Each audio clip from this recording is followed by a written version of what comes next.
Bismillahirrahmanirrahim. Assalamualaikum warahmatullahi wabarakatuh.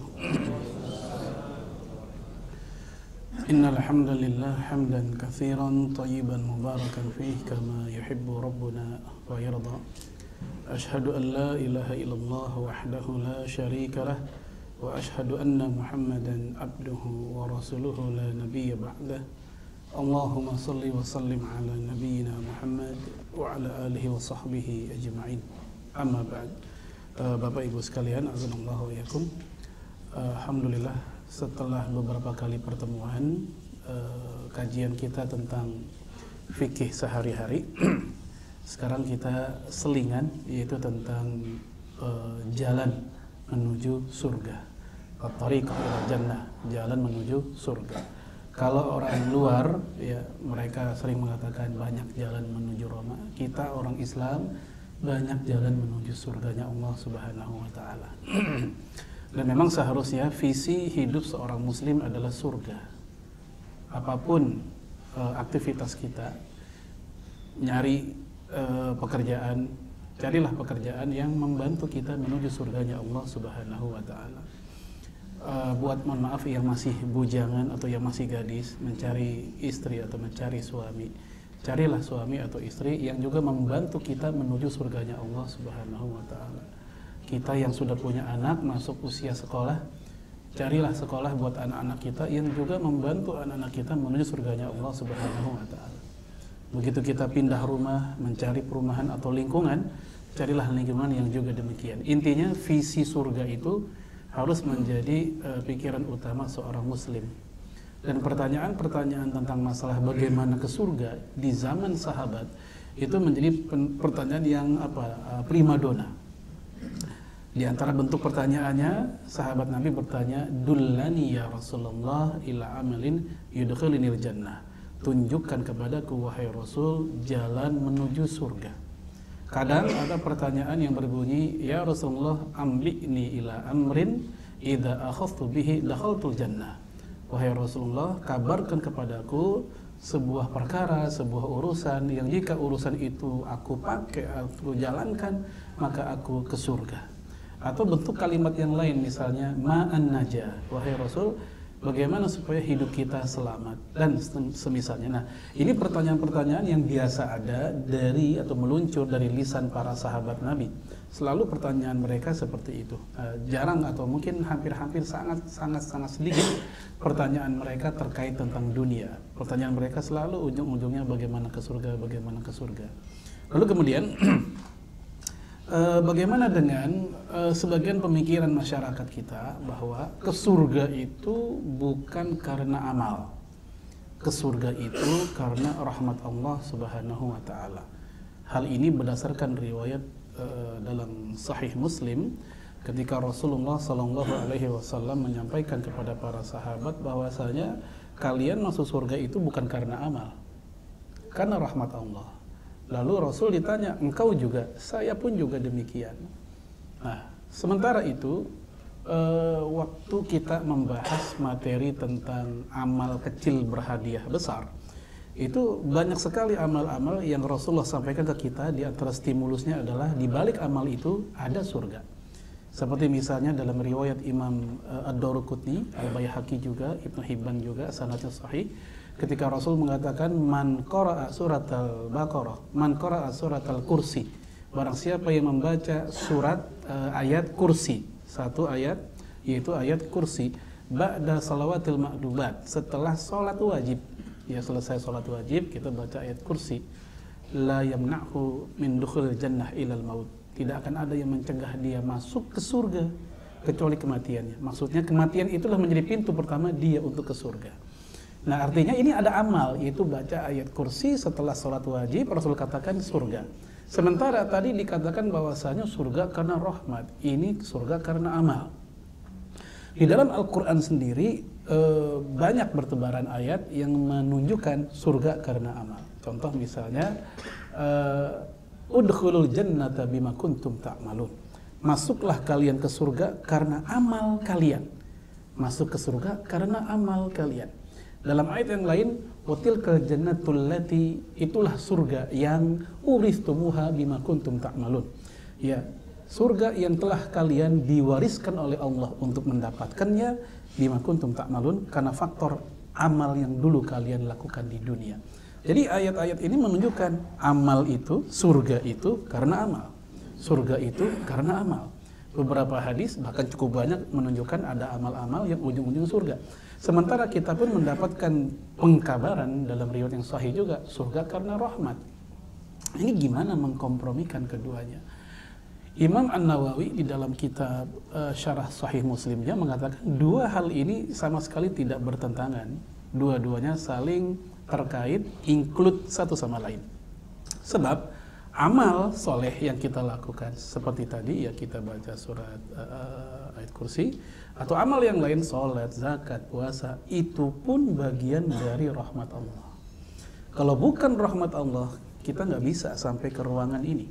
Kalau bukan rahmat Allah, kita nggak bisa melaksanakan sholat dengan tenang selama sehari 5 kali. Kalau bukan rahmat Allah, mungkin kita juga sulit untuk melaksanakan umroh, haji, dan seterusnya.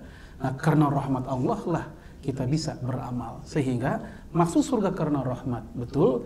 Masuk surga karena amal juga betul. Itu mirip seperti pertanyaan begini. Ya, ada berita bapak fulan wafat. Lalu ada orang bertanya kepada anaknya, "Dek, bapak meninggal kenapa?" Jawaban si anak, "Bapak meninggal karena serangan jantung." Ini jawaban yang tidak salah. Memang faktanya kena serangan jantung.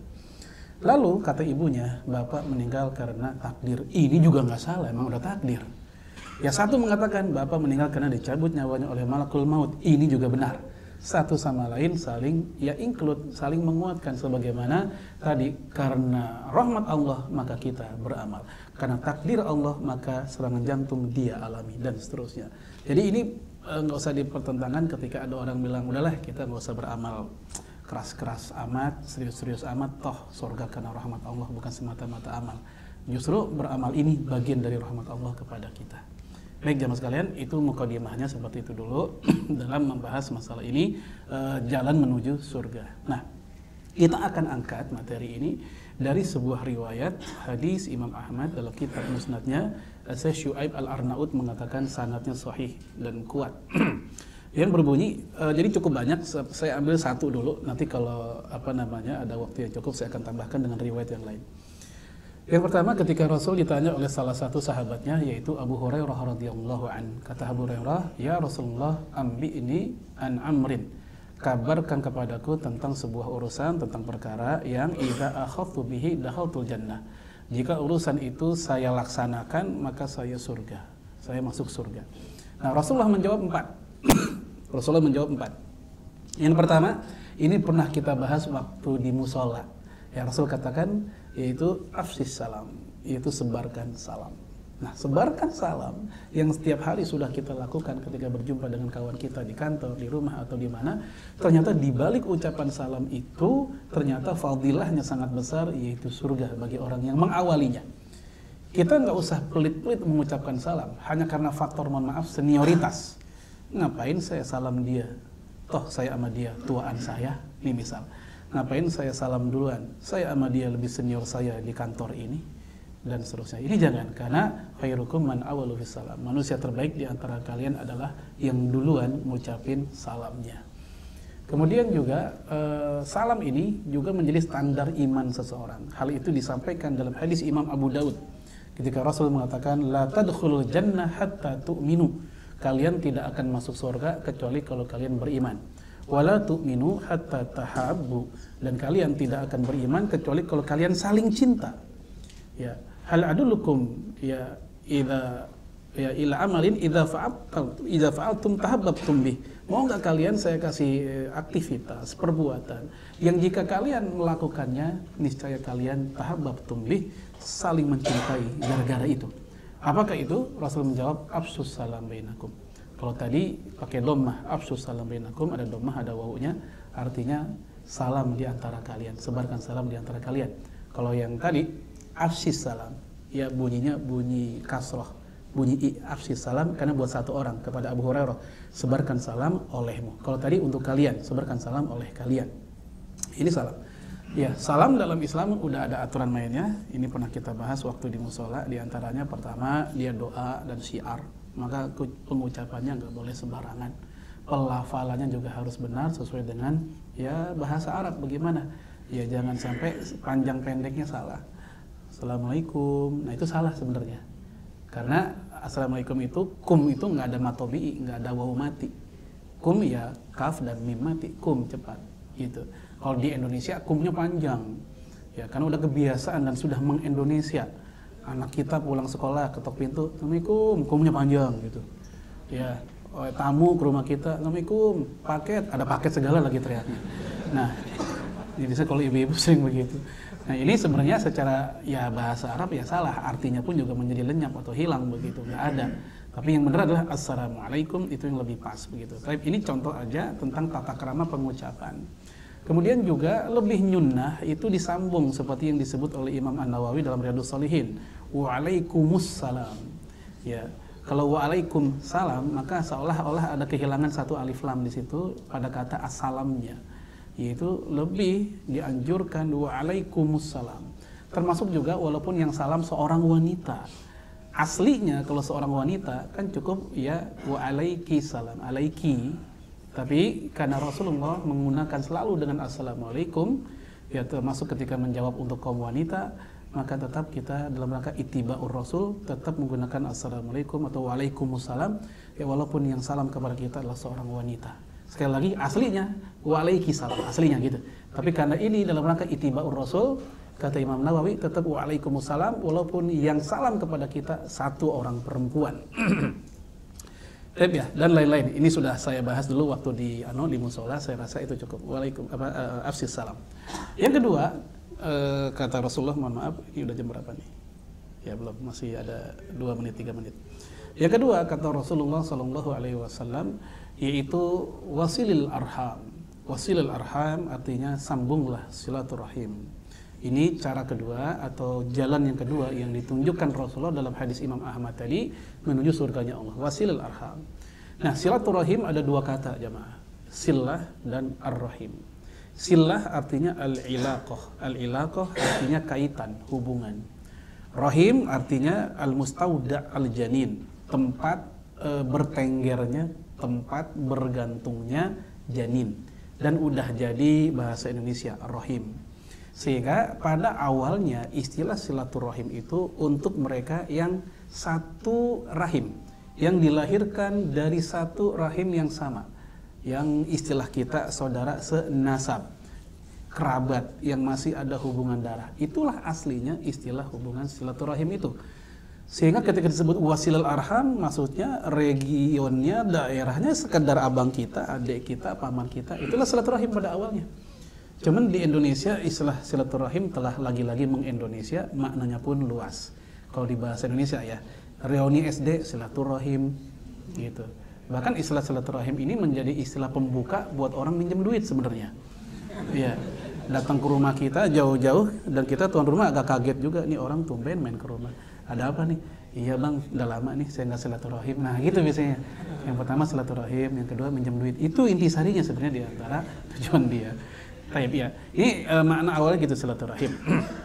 Kemudian istilah silaturahim oleh Rasulullah dibahas dalam hadis Sahih Bukhari, bukan berkunjung. Kata Rasulullah, laisal wasil liman mukafai.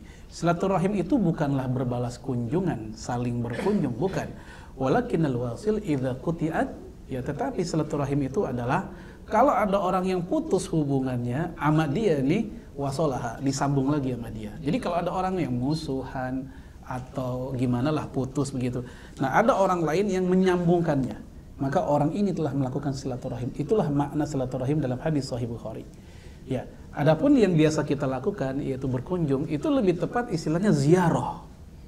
Ziarah dalam bahasa Arab. Ya, cuman orang Indonesia kalau dengar kata ziarah itu kepikirannya adalah kubur, nggak yang lain gitu. Dari mana bang? Habis ziarah, ya Allah siapa yang meninggal begitu. Padahal maksudnya ya habis berkunjung ke rumah saudara atau apa. Jadi ini perlu kita budayakan. Istilah silaturahim itu bukan sekedar berkunjung. Bahkan Rasul meluruskan silaturahim itu adalah kalau ada orang yang putus hubungannya, baik putus karena permusuhan, putus karena tempat yang jauh, putus karena waktu yang lama, sama dia disambungkan lagi dengan beragam media. Maka orang ini melakukan silaturahim. Baik, ini dulu, nanti kita sambung lagi setelah sholat. Hadanallahu wa iyyakum ajma'in. Assalamualaikum warahmatullahi wabarakatuh.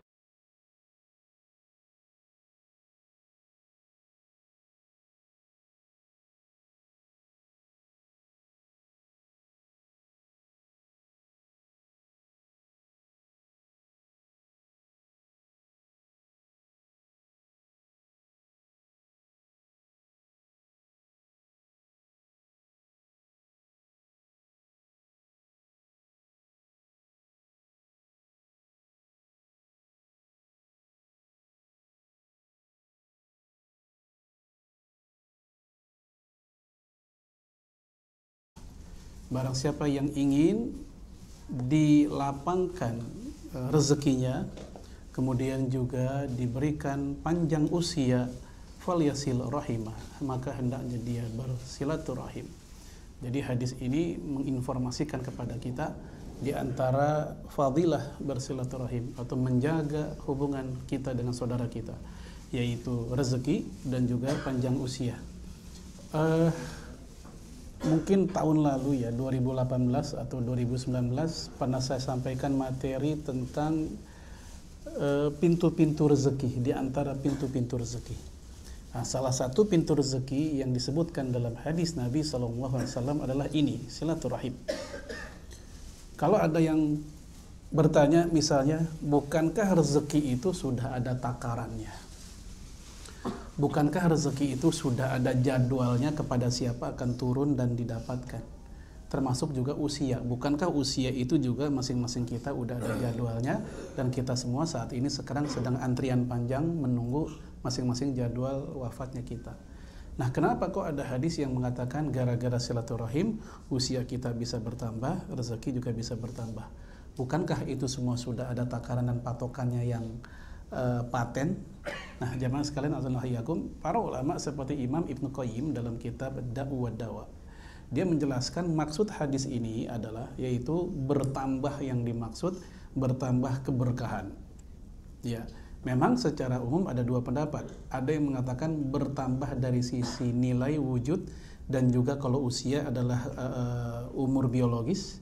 Ya, ada yang menafsirkan bertambah di situ bertambah keberkahan.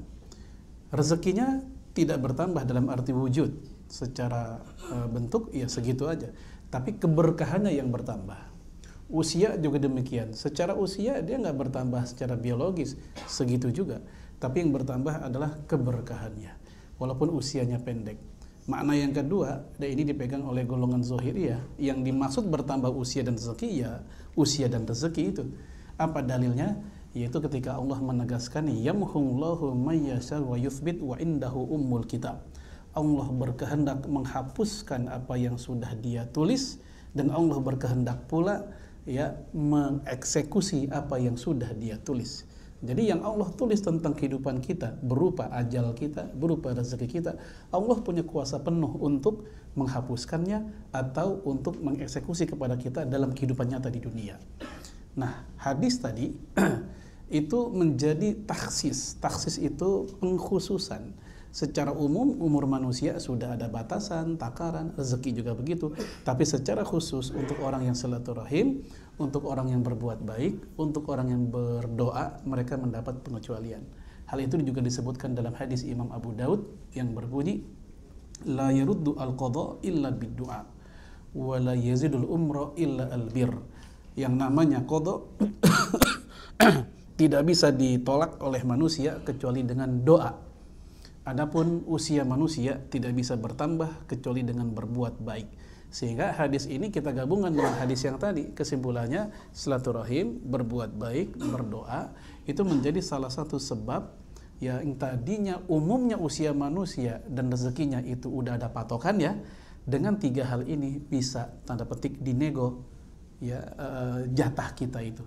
Dan ini istilah dalam pemahaman atau ilmu hadis itu hamlul mutlak ilal muqayyad, memahami dalil yang tadinya umum menurut kacamata dalil yang lebih khusus. Nah, ini keutamaan. Ada istilahnya mafhum mukhalafah, makna implisit di balik teks. Ya, secara teks disebutkan tadi bahwa silaturahim menjadi sebab surga. Berarti makna implisitnya adalah kalau tidak silaturahim menjadi sebab neraka, kan gitu.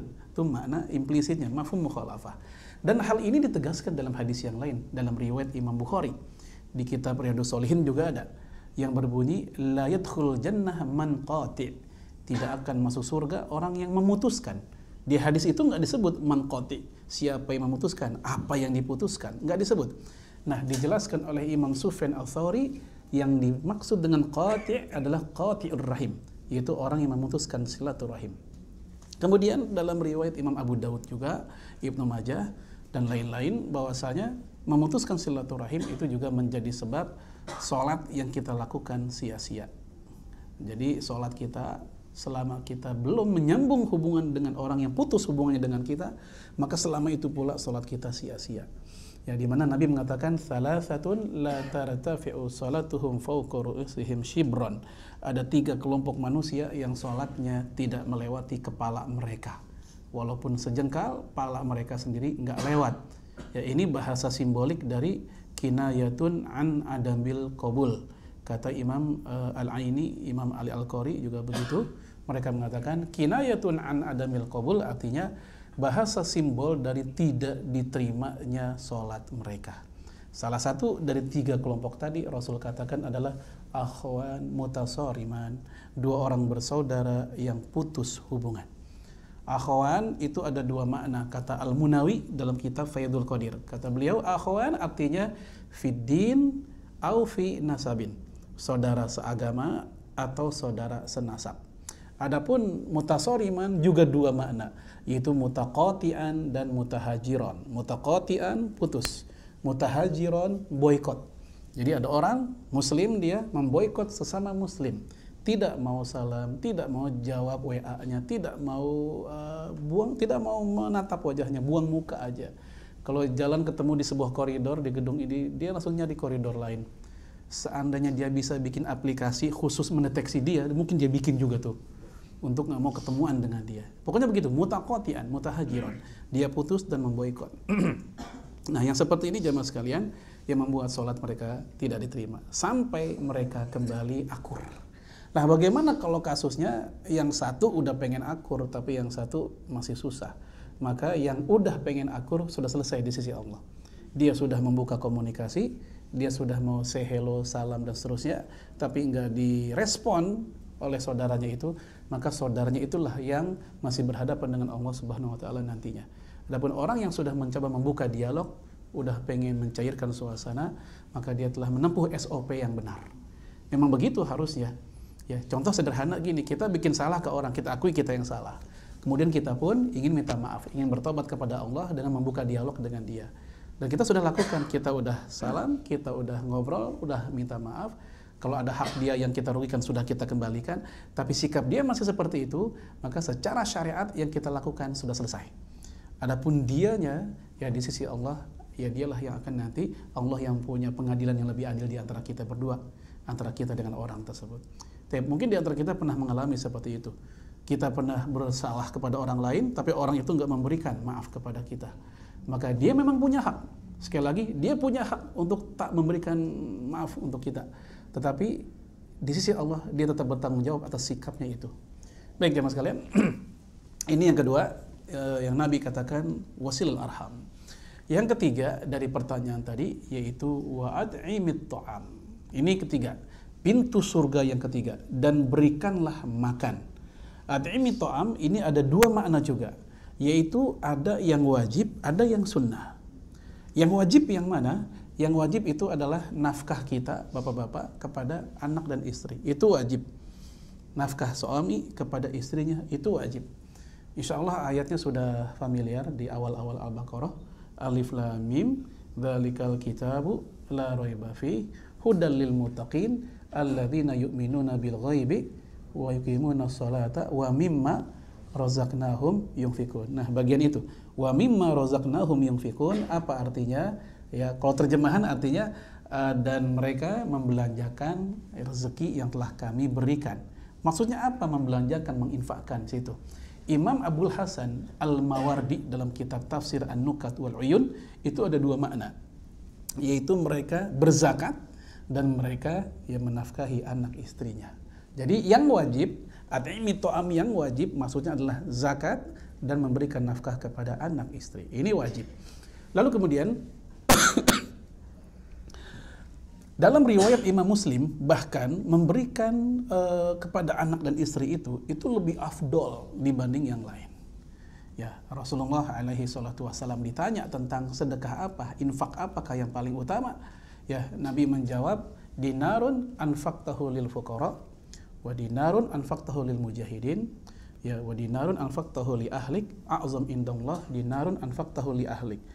Dinar kalau di kita rupiah, yang kita kasih, yang Anda kasih untuk para fuqara, ya orang fakir, miskin kita kasih, anak yatim begitu. Kemudian rupiah yang Anda kasih kepada mujahidin, ini luar biasa. Kalau kita ngasih duit perbekalan atau apapun, nggak harus duit apapun lah, ke mujahidin, walaupun kita nggak ikut jihad, kita udah ikut berjihad juga sebenarnya. Ya, dalam riwayat Imam Bukhari Nabi mengatakan man jahaza ghaziyan fi sabilillah faqad ghaza. Orang yang telah mempersiapkan kebutuhan orang yang berjihad, maka dia juga telah jihad. Walaupun dia ada di rumah, nggak kemana-mana. Tapi juga dihitung sedang jihad juga. Nah, itu kita kasih ke mereka. Kemudian kata Rasulullah, dan dinar atau rupiah yang engkau kasih kepada istrimu, anakmu, Nabi katakan, lebih besar di sisi Allah pahalanya yang kita kasih kepada istri kita. Gitu. Ini kabar gembira buat ibu-ibu sebenarnya. Ya, ini hadis bisa dihafal, simpan baik-baik dan kasih ke suaminya. Ya. Dan suami nggak boleh gua umpetin jangan begitu. Ya, ini emang faktanya begitu. Nah, ini kenapa kok bisa? Bukankah ngasih buat mujahidin itu begitu hebat? Tadi udah saya sebut hadisnya. Bukankah ngasih ke fakir miskin juga demikian? Kenapa kok ke istri kita lebih besar di sisi Allah pahalanya? Karena begini, kalau ke mujahidin, kalau kita nggak ngasih, masih banyak orang yang ngasih. Masih banyak orang yang bantuin, bukan kita doang kan yang ngurusin mereka. Kalau ke fakir miskin, kita nggak ngasih juga demikian, masih banyak orang yang peduli. Tetapi kalau ke istri kita, ke anak kita, kalau bukan kita, siapa lagi?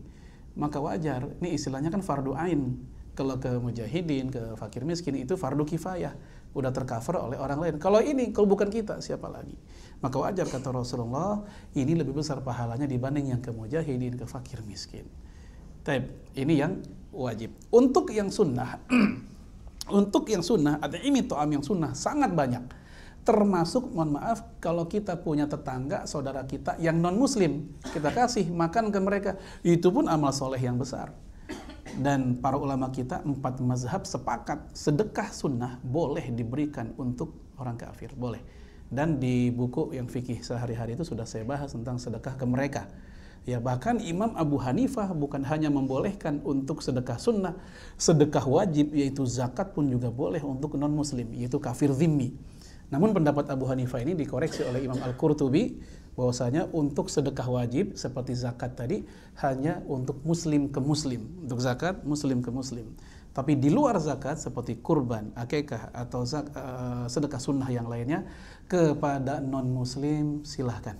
Nggak ada masalah. Apalagi kalau dia ada hubungan darah sama kita atau hubungan pertetanggaan dengan kita dan lain-lain. Tapi ini pun ada catatan. Catatannya adalah kalau seandainya orang Islam belum tercover, maka utamakan orang Islam dulu. Kebolehan ngasih sedekah sunnah kepada non muslim, nggak boleh sampai kita melupakan sedekah itu kepada sesama muslim. Tapi jemaah sekalian, ini yang sedekah sunnah seperti itu. Nah, makna to'am. Wat'imi to'am. Sekarang makna to'amnya apa? To'am pun dalam hadis ini ada 2 pandangan para ulama. Syekh Utsaimin mengatakan makna pertama adalah to'am di situ adalah makanan yang mengenyangkan. Ya, sesuai dengan istilahnya, to'am makanan yang mengenyangkan. Ya, yang lain mengatakan seperti Imam Ibnu Hazm, to'am di situ bisa bermakna makanan apapun walaupun tidak mengenyangkan. Nah, kalau kita pakai pendapat Imam Ibnu Hazm, ini jadi lebih lapang, apapun walaupun nggak mengenyangkan termasuk. Walaupun nasi kuaci termasuk jadinya, walaupun nggak mengenyangkan, kan gitu. Yang penting to'am namanya, ya mau makanan yang ringan segala macam. Nah, bagi saya Makanan di sini bisa juga kita ambil maknanya, yaitu makanan apapun yang menggembirakan, bukan hanya mengenyangkan. Karena bisa jadi ada orang kita kasih makan dalam keadaan dia lagi nggak lapar. Tapi makanan ini ada manfaat. Apa manfaatnya? Membangun keakraban masalahnya. Kita ngumpul berempat, bawa makanan yang biasa aja dan mereka pun juga nggak butuh sebenarnya terhadap makanan itu.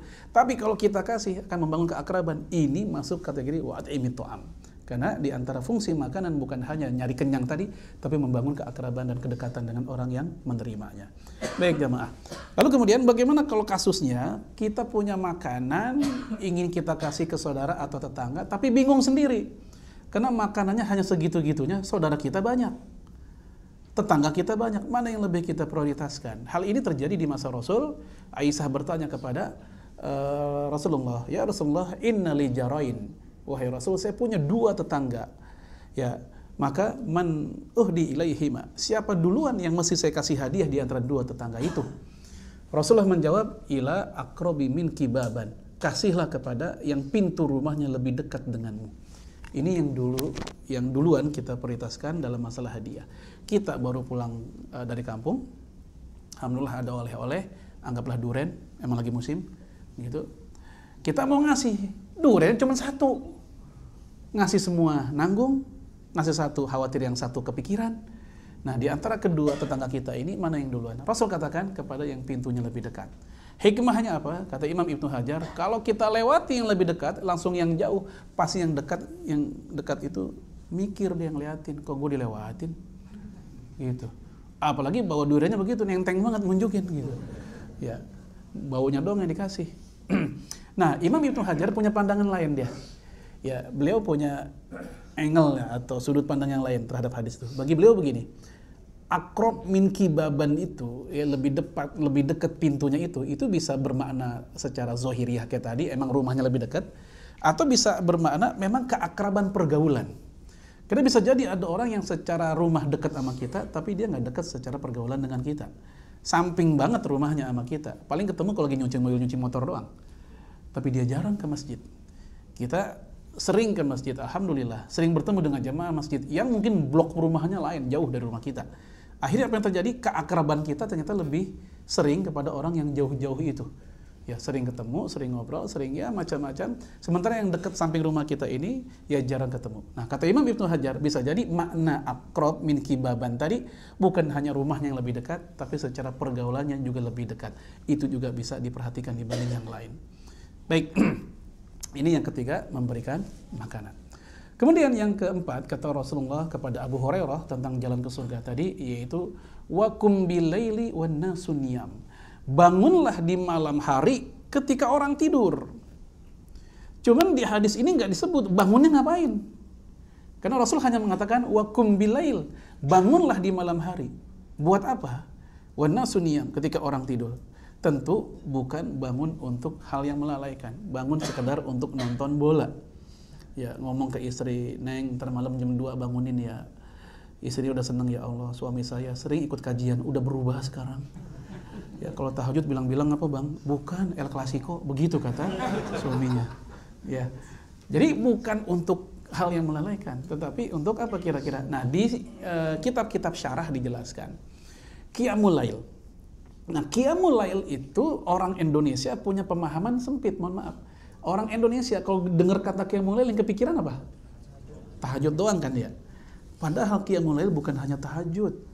Dalam kitab Al-Mawsu'ah Al-Fiqhiyah Al-Kuwaitiyah, Qiyamul Lail itu adalah Ihya'ul Lail bi anwa'il ibadah. Yang dimaksud dengan Qiyamul Lail adalah menghidupkan malam hari dengan beragam ibadah. Beragam ibadah. Dan Allah tahu kemampuan hambanya masing-masing. Di antara kita ada yang memang kuat, staminanya cukup, dan matanya juga insya Allah bisa terjaga ketika Qiyamul Lail, sholat malam atau tahajud. Tetapi di antara kita ada yang nggak kuat. Ya, misal kalau lagi itikaf biasanya itu, mungkin di antara bapak ibu, khususnya bapak-bapak ya, baru sempet itikaf malam. Jam 10, jam 11 malam baru sampai. Itu pun datang nggak langsung tilawah, ngobrol dulu biasanya. Ketemu temen ngobrol, selesai ngobrol jam 12. Kemudian dia tilawah pun baru 5 menit, udah tidur. Ya, udah capek. Itulah emang seringnya begitu, buka WA 1 jam kuat, tilawah 5 menit merem langsung. Nah begitu tidur, baru tidur sebentar. Jam 2 oleh panitia itikaf udah dibangunin untuk sholat tahajud begitu. Begitu sholat kita udah nggak kuat sebenarnya, dipaksain juga nggak bagus. Akhirnya nggak ngerti, nggak paham apa yang dibaca, bahkan nggak ngitung juga udah rakaat berapa ini. Akhirnya kita ingat dengan definisi tadi. Ternyata qiyamul lail itu bukan hanya sholat. Kalau gitu saya pilih yang lain. Di dalam kitab itu disebutkan zikir kepada Allah itu qiyamul lail, selawat kepada Nabi itu qiyamul lail. Bahkan membaca buku-buku atau kitab-kitab Islam, buku-buku Islam, fikih atau apa, itu qiyamul lail juga di malam hari. Bersedekah di malam hari tadi itu qiyamul lail juga. Nah, ketika kita tahu, kayaknya saya nggak sanggup nih untuk ikut sholat, apalagi kayak saya kenal imamnya, tuh kalau baca Al-Baqarah mulu tuh dia mah, saya nggak kuat nih. Kalau imamnya modelnya ahkumut, saya mau dah. Ya. Akhirnya dia mikir, udah saya selawat aja sama Nabi. Allahumma sholli ala nabiyina Muhammad. Itu sudah qiyamul lail bagi dia. Langsung tidur sekali selawat doang. Ya. Ya. Atau kalaupun selawat dia nggak cukup, saya mau lagi tambahan. Saya mau sedekah, silakan. Ya dia buka HP-nya, dia buka mobile banking, dia kirim uang belanja ke istrinya, kan sedekah juga. Neng ini belanja buat besok, sedekah. Bukan sedekah bang, emang udah jatahnya. Ya. Tapi secara definitif tadi, ya emang itu infak dan sedekah juga. Itu bagian dari qiyamul lail juga gitu. Ini definisi qiyamul lail yang dijelaskan oleh para ulama kita. Dan untuk tahajud itu nggak kudu harus tidur. Afdolnya memang tidur, tapi nggak kudu, nggak harus, nggak wajib. Kalau dia nggak tidur nggak apa-apa. Ya di dalam kitab yang sama bahwasanya tahajud itu tidak selalu diawali oleh tidur, walaupun tidur lebih afdol. Tapi buat orang tertentu yang nggak bisa, khawatir bablas, dia nggak ada masalah nggak tidur. Taib. Kemudian tentang lail, makna al-lail. Imam atau Asy-Syaikh Ibnu Manzur dalam kitab Lisanul Arab mengatakan lail itu adalah min ghurubi syamsi ila tulu'il fajr, yaitu situasi atau waktu sejak dari terbenamnya matahari itu udah lail. Ini definisi kita ya, kita maksudnya ahlu sunnah. Kalau Syiah dia punya definisi yang lain. Lail itu isya. Lail itu isya. Makanya orang-orang Syiah kalau buka puasa isya, dia nggak di maghrib. Alasan mereka adalah thumma atimus siyam ilal lail. Kemudian sempurnakanlah puasamu sampai malam hari. Dalam pandangan mereka maghrib belum terlalu malam, isya lah malam. Nah, kenapa kita kok maghrib nggak sampai isya? Karena maghrib tadi yang pertama dia awalul lail, awalnya malam, ketika terbenam matahari itu udah malam, awalnya malam, yaitu maghrib. Kemudian kenapa kita bukanya maghrib? Karena Rasulullah SAW dan para sahabat bukanya juga maghrib, bukannya isya. Taib. Ini awalul lail. Nah terus sampai fajar. Sehingga qiyamul lail tadi sebenarnya sudah boleh dilakukan sejak misalnya ba'da isya. Itu udah boleh. Walaupun nggak lazim. Ya, seorang suami tahajud jam 9 malam. Mungkin istrinya juga kaget, sholat apaan bang, kan isya udah, ini tahajud. Kaget istrinya, karena mungkin dia belum paham juga. Jadi bicara boleh, boleh. Nah waktu malam ada 3.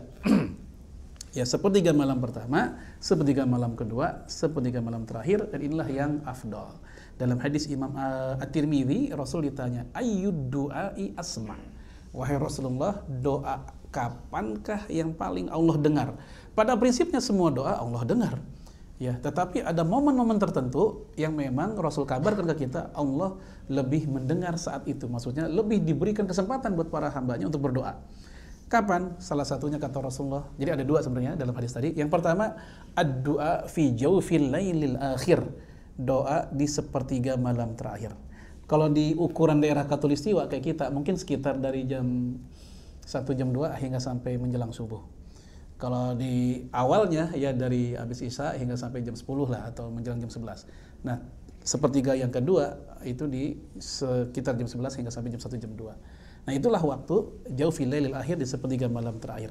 Lalu yang kedua kata Rasulullah di hadis tadi, ad-du'a fi kulli adbari salawatil maktubat, yaitu berdoa di setiap selesai salat wajib.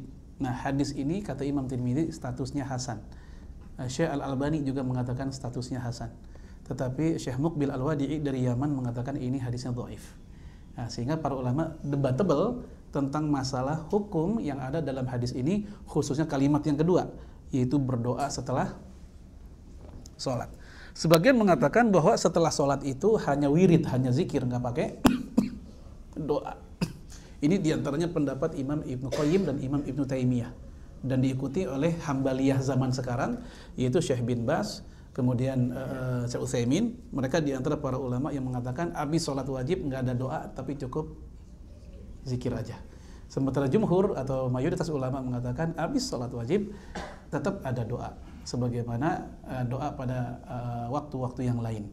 Hadis ini bagi mereka kuat dan juga diperkuat oleh hadis Imam Abu Daud ketika Rasulullah menasehati Mu'adz bin Jabal. Ini sering saya sampaikan ketika Rasul mengatakan jangan tinggalkan bacaan ini setelah kamu selesai sholat, yaitu Allahumma a'inni ala dzikrika wa syukrika wa husni ibadatik.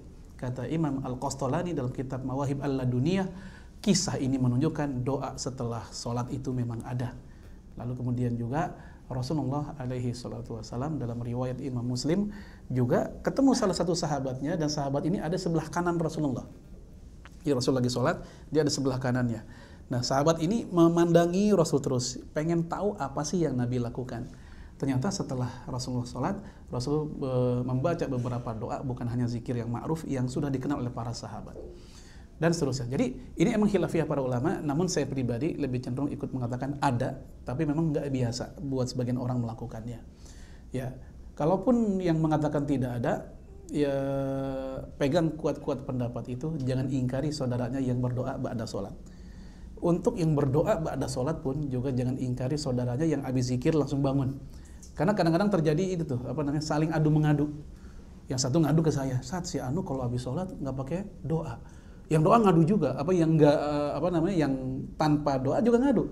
"Saat si Fulan kalau habis sholat kok ada doanya." Dua-duanya benar kok. Dalam artian secara tafsir masing-masing mereka punya alasan dan kuat. Makna adbar itu jamak dari dubur, mohon maaf, dubur bahasa Arab yang artinya belakang. Ya, itu memang terjadi dua pendapat. Dalam kitab Aunul Ma'bud, Imam Abu Thayyib Syamsul Azim Abadi mengatakan makna adbar itu bisa bermakna masih nyatu dengan sholat, karena makna dubur itu kan masih nyatu dengan badan. Ya, bukan di luar badan dubur itu. Nah, makna kedua, dubur atau adbar tadi bisa bermakna di luar sholat alias sudah kelar. Jadi dua-duanya sangat memungkinkan itu. Sehingga jangan kaget kalau Allahumma a'inni ala dzikrika wa syukrika itu ada ulama yang mengatakan bacanya bukan setelah sholat, tapi bacanya ketika setelah innaka hamidum majid sebelum salam. Ada yang seperti itu. Walhasil buat Bapak Ibu yang terbiasa melakukan doa setelah sholat silakan. Ya, yang enggak terbiasa hanya wirid saja juga silakan, enggak ada masalah. Ya, ini nggak usah disaling ya, secara wacana fikih kita paham ada dua pendapat masalah itu. Tapi ini yang keempat. Kemudian Rasulullah menutup hadis tadi tentang qiyamul lail tadi dengan kalimat udkhulul jannata bisalam. Setelah itu masuklah kalian ke surga dengan aman dan sentosa. Itu 4. Rasulullah nggak sampai 10, enggak, 4. Salam, insya Allah salam kita udah biasa lakukan. Yang kedua, apa tadi? Wasil arham. Wasil arham pun kita sama abang sama adik kita, insya Allah semoga hari ini nggak ada masalah. Buat Bapak Ibu yang hari ini punya masalah dengan saudara kandungnya atau kerabatnya, cepat-cepat kita berbenah. Walaupun kita ngerasa nggak ada masalah, dia yang punya masalah sama saya, nggak apa-apa. Tunjukkan bahwa kita lebih mulia di sisi Allah dalam masalah akhlak, walaupun kita yang benar sebenarnya posisinya.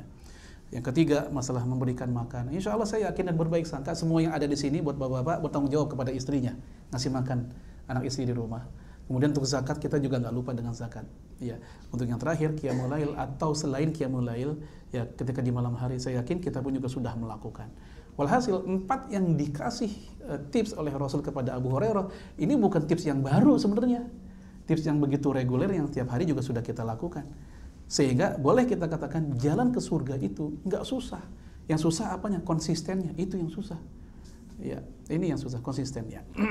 Nah, apakah ini aja? Ya, kata Syekh Syu'aib Al-Arnaud, jawaban 4 ini sebenarnya sudah cukup. Tetapi Rasulullah SAW kadang ditanya lagi oleh sahabat yang lain. Tapi jawaban Rasulullah dengan jawaban yang tidak sama. Kenapa tidak sama jawabannya dengan jawaban yang Abu Hurairah? Karena yang nanya juga beda, kondisi kejiwaannya juga beda. Kondisi secara psikis gitu, beda. Maka Rasul memberikan jawaban yang berbeda. Nah, ada orang bertanya, sama dalam kitab yang sama, Musnad Imam Ahmad, yang bertanya tentang jalan ke surga. Rasulullah memberikan jawaban cuma 2. Tadi kan 4, ini jawabannya 2. Apa jawaban Rasulullah? Atoba fil kalam. Kalau ngomong yang baik-baik, kata Rasul. Atoba fil kalam, kalimatut thayyibah maksudnya. Kemudian yang kedua, ada mafisyam. Dan kalau puasa, konsisten. Yang 4 tadi Rasul nggak nyebut. Rasul nyebut 2 doang. Nah, apa hikmahnya? Syekh Syuaib Al-Arnaud mengatakan, karena kondisi yang bertanya ini berbeda. Yang bertanya kedua tadi, ini tipe orang kalau ngomong kasar. Makanya Rasul memberikan jawaban suntikannya di situ. Ini orang kayak begini tipenya, maka atau fil kalam, kalau ngomong yang baik-baik aja. Kemudian dia ini dikenal yang males saum, maka Rasul menjawab, yaitu ada mafisiyam, konsisten dengan saum, dengan puasa. Inilah kecerdasan Rasulullah SAW ketika memberikan jawaban. Dia melihat dulu kondisi orangnya, baru dia berikan jawaban yang paling pas dengan kondisi orangnya. Dan saya yakin buat Bapak Ibu yang di kantor atau di mana tugasnya sebagai konsultan, pasti ketika ada orang bertanya, nggak langsung memberikan jawaban. Pasti akan menanyakan dulu masalahnya, kalau perlu latar belakangnya, kemudian dari mana asalnya, supaya punya gambaran yang utuh dan memberikan jawaban yang pas buat orang yang bertanya. Wallahu a'lam. Baik, kita masih ada waktu 5 menit untuk diskusi. Jika ada yang perlu kita diskusikan, hadanallahu wa iyakum jami'in. Assalamualaikum warahmatullahi wabarakatuh. Ya, silakan jemaah.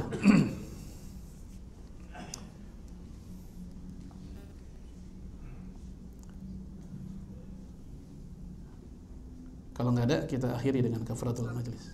Iya, gimana? Mana kalau penghasilan istri lebih besar daripada suami? Nah, jazakallahu khairan. Alhamdulillah ada yang nanya. Maksud saya masalah ini penting. Karena mohon maaf, saya ngasuh tanya jawab WA ya, 14 grup. Dari pertanyaan yang paling banyak dari kalangan ibu-ibu itu pertanyaan masalah nafkah suami. Ya, 85% pertanyaan rumah tangga yang saya dapat itu isinya air mata mulu. Ya, air mata dalam artian kesedihan. Mulai dari yang KDRT, yang suaminya nikah diem-diem, ya soalnya kalau terang-terangan nggak diizinin, mungkin diem-diem gitu. Ya. Kemudian yang suaminya cuek banget sama nafkah. Jadi kurang lebih Bapak Ibu sekalian, mohon maaf nih, ibu-ibu juga boleh silakan menghafalnya. Ada kurang lebih 7 keadaan seorang istri boleh nuntut cerai kepada suami. 7 keadaan. Selama ini kita selalu dikatakan, nggak boleh loh sembarangan minta cerai, nggak masuk surga. Padahal ada kondisi ya di mana seorang istri boleh khulu, boleh menuntut cerai kepada suaminya. Yang pertama ketika suami junun. Apa junun? Mohon maaf, majnun. Gila, ya. Boleh. Ini kita ngomongin boleh ya, belum nggak ngomongin afdol.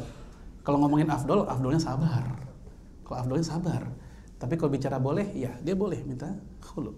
Yang kedua, yaitu ketika suami tidak memberikan nafkah, baik karena faktor malas atau karena memang mohon maaf kemiskinan. Terus istri punya hak untuk minta khulu saat itu. Ya, dia nggak ngasih nafkah, baik nafkah lahir dan batin. Untuk nafkah batin, mohon maaf, masalah hubungan suami istri dalam mazhabnya Imam Malik paling enggak sekali di masa suci. Ya, adapun Imam Al-Ghazali mengatakan minimal sekali 4 hari. Al-Ghazali. Ini kayaknya pada milih Al-Ghazali nih. Ya. Terus ya dalam mazhabnya Imam Syafi'i nggak wajib sunnah. Mohon maaf, hubungan suami istri itu sunnah bagi Syafi'iyah, nggak sampai wajib. Ya, sementara bagi golongan Malikiyah sekali aja di masa suci seorang suami mendiamkan istrinya, nggak menyentuh suaminya, sama istri pun boleh nuntut cerai kepada suami gara-gara didiamkan selama 1 kali masa suci. Baik, kembali ke tadi. Kemudian ya su'ul akhlak, suaminya buruk banget akhlaknya, KDRT, ya kejam lah suaminya itu. Kemudian juga ya maksiat besar, tidak sholat, misalnya judi, ya khomer, ya itu yang keberapa tuh? 4 atau 5? Ya, kemudian anin, apa itu? Mohon maaf, ya impoten, suami impoten. Istri boleh kok untuk cerai kayak begitu. Kemudian juga mohon maaf, ya kurang good looking. Loh, kok bisa? Hadis Sahih Bukhari. Ketika salah satu sahabat Nabi, yaitu Qais, ya beliau sahabat Nabi yang ahli surga dijuluki begitu. Tapi secara fisik kata istrinya, ya Rasul, saya nggak kecewa dengan ibadah suami saya, ya bahwa suami saya itu hebat ibadahnya. Tapi kalau suami saya lagi jalan dengan laki-laki lain, saya liatin, kok suami saya paling ini ya paling begitu gitu kan. Nah dia bilang, saya nggak mau saya tambah maksiat kepada Allah daripada saya bermaksiat kepada Allah, nggak bisa berbakti sama suami, boleh nggak saya minta cerai? Nabi pun mengizinkan. Nabi nanya, kamu masih punya kebun yang maharnya dia? Masih, kembalikan kebunnya, maharnya. Ini khulu tuh begitu, itu mengembalikan mahar. Maka dipanggillah Qais bin Sabit suaminya tadi untuk menceraikan istrinya tadi. Nah, yang terakhir murtad. Kalau murtad itu udah otomatis. Enggak sholat aja bagi golongan Hambaliyah itu cerai. Enggak sholat itu, bukan hanya ngomong cerai, enggak sholat suaminya itu udah jatuh cerai bagi golongan Hambaliyah. Walaupun yang lain tetap mengatakan masih suami istri. Nah, untuk istri yang penghasilannya lebih besar, saya minta untuk ibu-ibu untuk tidak menjadi jumawa atau sombong gara-gara itu. Itu ujian buat kaum wanita ketika penghasilan lebih besar. Di sisi lain, suami pun tidaklah teranulir kewajibannya gara-gara istrinya lebih besar penghasilannya. Neng, maaf ya, bulan ini karena Neng udah mulai gajian, abang udah bebas. Enggak begitu. Seberapapun yang bisa kita kasih sebagai bukti bahwa kita ini ra'in, pemimpin. Kullukum ra'in wa kullukum mas'ulun an ra'iyatihi. Laki-laki disebut qawam, pemimpin tuh gara-gara masalah ngasih nafkah. Nggak penting berapa besarnya, pokoknya ngasih deh. Nih, mohon maaf saya hanya bisa ngasih 500.000. Walaupun kita tahu istri kita gajinya bisa 10 juta misalnya gitu atau lebih, kita nggak seberapa dibanding dia misalnya. Nggak ada masalah seberapapun besarnya, yang penting tanggung jawab jalan. Dan setelah itu istri pun juga harus memberikan posisi kepada suami seharusnya, yaitu sebagai pemimpin. Tetap dihormati walaupun penghasilannya di bawah kita kaum istri. Wallahu a'lam. Ya, cukup? Ada lagi? Ya, kita akhiri dengan kafaratul majelis. Subhanakallahumma wa bihamdika asyhadu an la ilaha illa anta astaghfiruka wa atubu ilaik.